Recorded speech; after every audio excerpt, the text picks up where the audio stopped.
Bonjour à tous. Alors aujourd'hui, je vous propose de découvrir, ce magnifique ouvrage qui est un artbook, heu, consacré à Macross, et Macross le film, donc Macross, Do You Remember Love?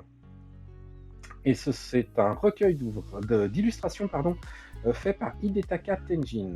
Alors Hidetaka Tenjin, bah, si vous suivez ma chaîne ou si vous êtes fan de Macross, eh ben, vous devez le connaître puisque, je vous ai présenté déjà un ouvrage, en début d'année, qui était donc le premier volume, regroupant des illustrations, de Macross Flashback jusqu'à Macross 7 et Macross Plus, de mémoire.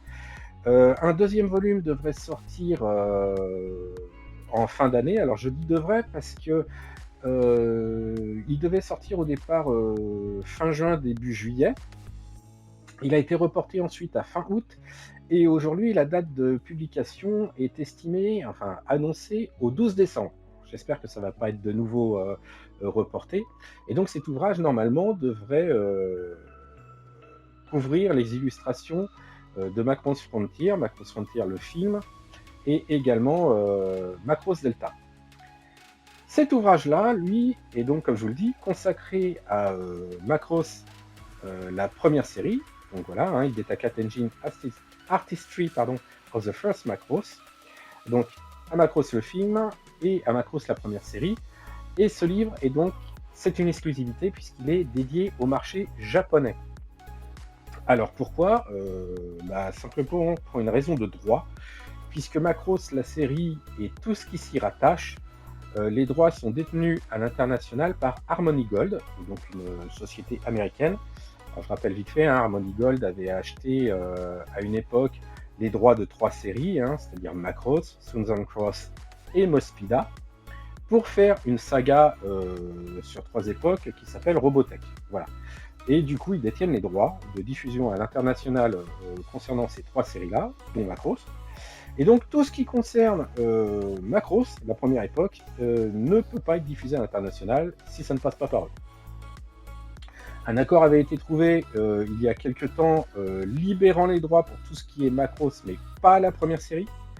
Euh, Sur le papier, voilà, un accord a été trouvé. Dans les faits, j'ai pas vu grand chose encore aujourd'hui, à part qu'on trouve les maquettes un peu plus facilement maintenant, mais à part ça, pas beaucoup d'effets.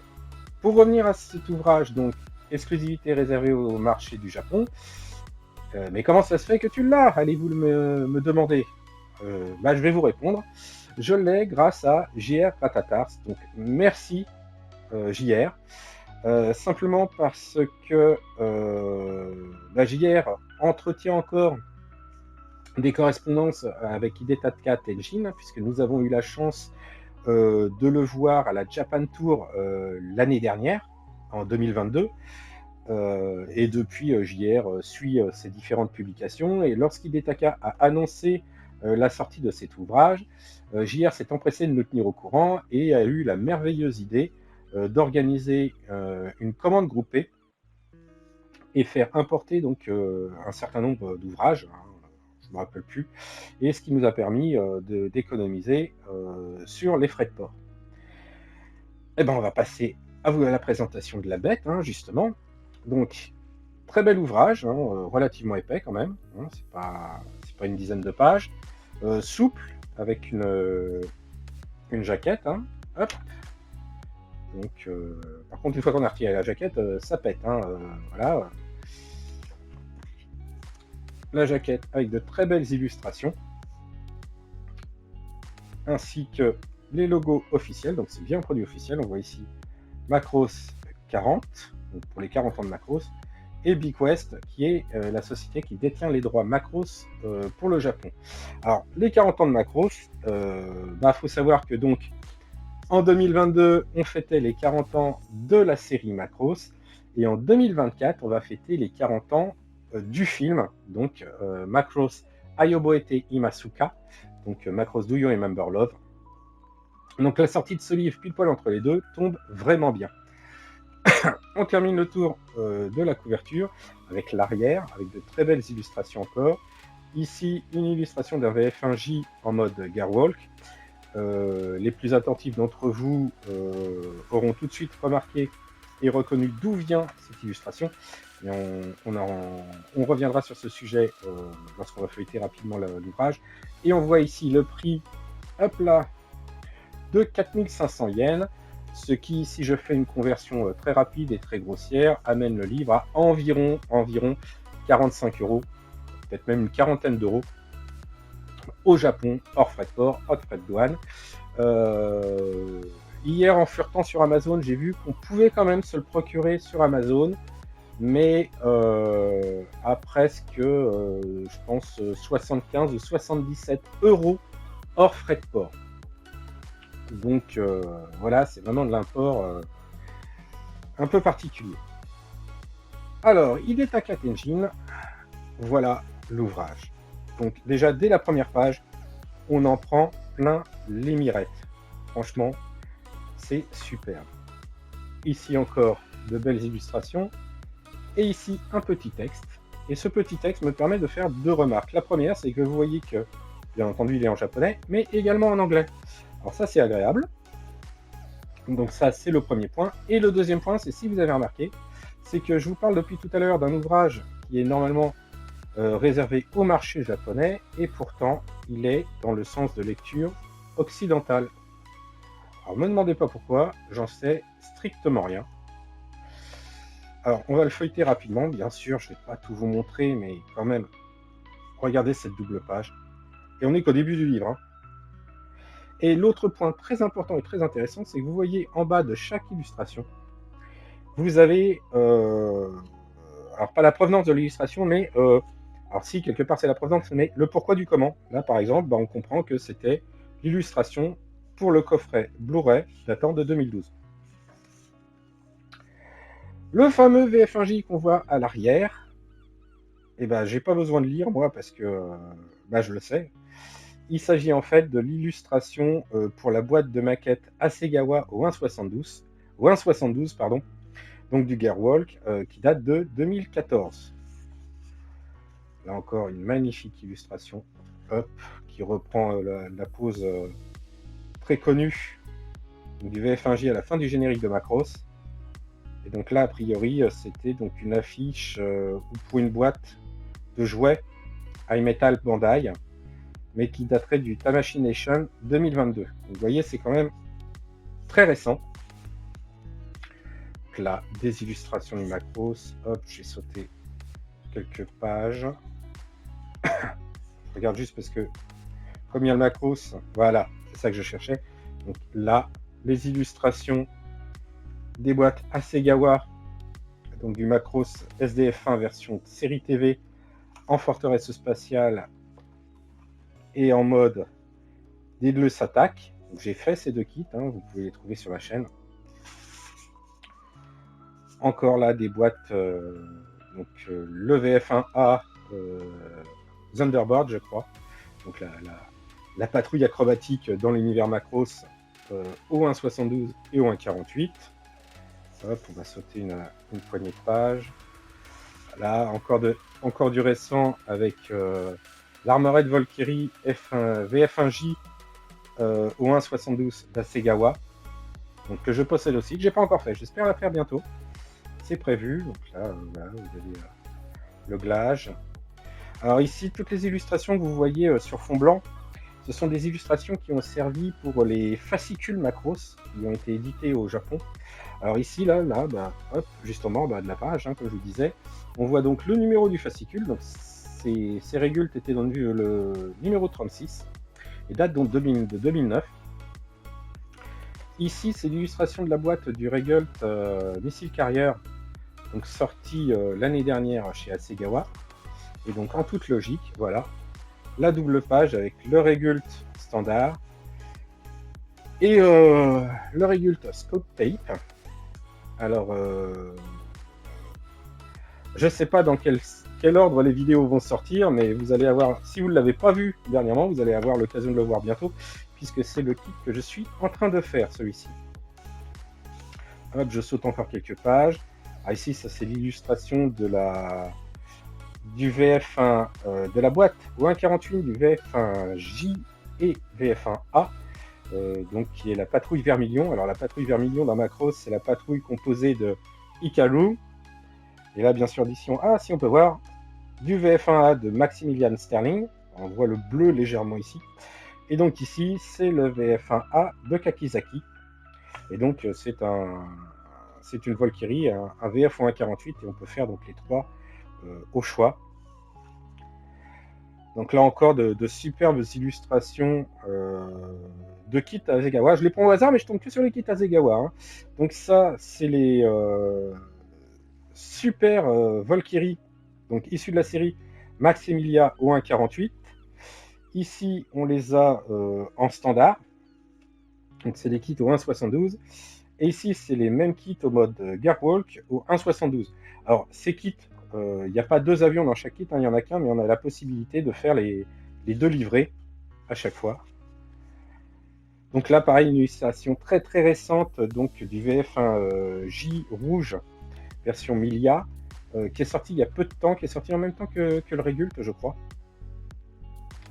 Et donc qui avait une certaine nouveauté. Déjà, c'est la première fois qu'Hasegawa sortait le VF1J en rouge avec le mode Super Valkyrie. Et surtout, Hasegawa a fait une articulation au niveau du torse, enfin du nez là, de l'appareil, pour permettre une torsion donc du kit et des poses qui n'étaient pas possibles avant. Ici, vous avez des illustrations des jouets Bandai. Là, une superbe illustration donc pour la boîte du Blu-ray, donc qui reprend la scène finale de la grande bataille de la série Macross. Alors pour la petite histoire, la série Macross normalement au début devait s'arrêter sur cet épisode-là, et ils ont fait une poignée d'épisodes après qui se passe donc avec les Andradiens qui essaient de s'intégrer et autres. Mais ça devait s'arrêter là. Donc là, une interview, alors j'ai pas regardé en détail, mais je pense que c'est entre... donc c'était au Muséum Air Force aux États-Unis. Alors je savais que Hidetaka Tenchin et Kawamori Sensei avaient été à ce musée. Donc ici, quelques détails. Alors ici, on est plus sur les illustrations des Destroids. Donc ça, c'est les kits Wave.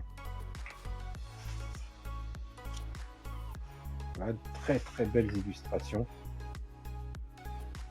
Le Spartan, alors moi j'ai fait la version plus ancienne.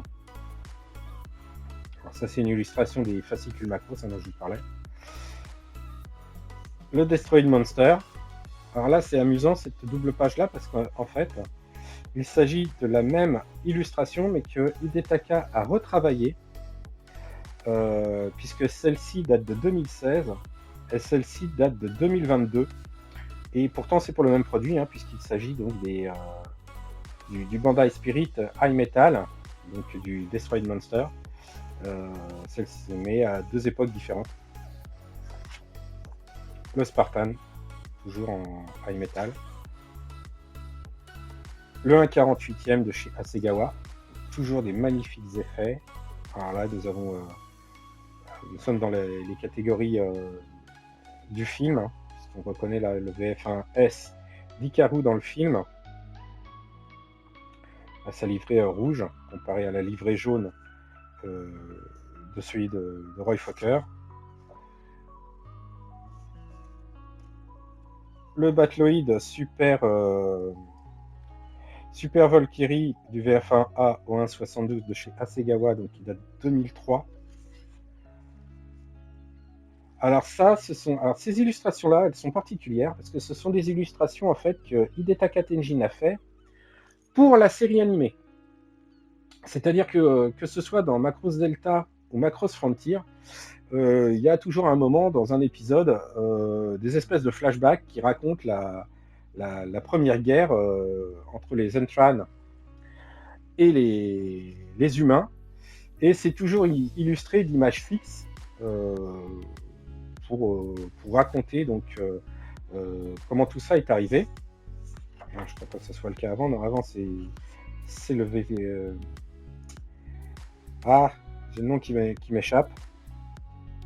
Le VE1, je crois, ou le VT1, je ne sais plus. Le VT1, je crois. Ostrich, que j'ai fait en maquette d'ailleurs. C'est l'illustration de la boîte de la maquette. Et donc ces images fixes sont bien dans l'anime et donc ont été dessinées par Hidetaka Tenjin. L'illustration de la boîte du SDF1 version film, que je compte bien faire l'année prochaine pour marquer donc les 40 ans du film Macross. Hop, on passe encore quelques pages. Donc là, pareil, vous voyez, encore la même image. Celle-là date de 2015, celle-là date de 2016. Pour le même produit, puisque c'est pour le High Metal VF1S Strike Valkyrie de chez Bandai.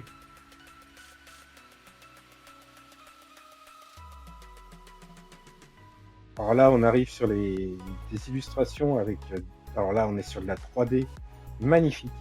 Franchement, des illustrations magnifiques qui font très très réalistes.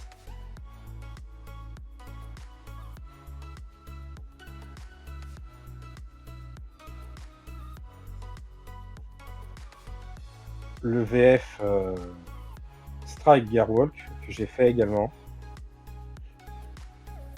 Ça, c'est l'illustration pour le set d'armes vendu à part chez Asegawa pour l'échelle 1.48 et celui-ci c'est pour le 1.72. Alors ça, ce sont des illustrations spéciales, je crois, des livrets spéciales dans VF1A. Là, ce sont des Battloïdes Super Valkyrie, mais surarmés. On est entre le Super Valkyrie et l'Armored Valkyrie.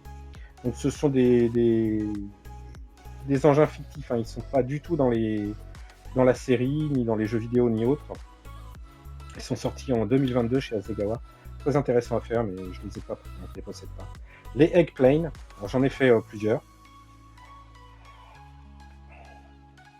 Le VF1 Lin Minmay, et ici un Battloïd Lin Minmay aussi.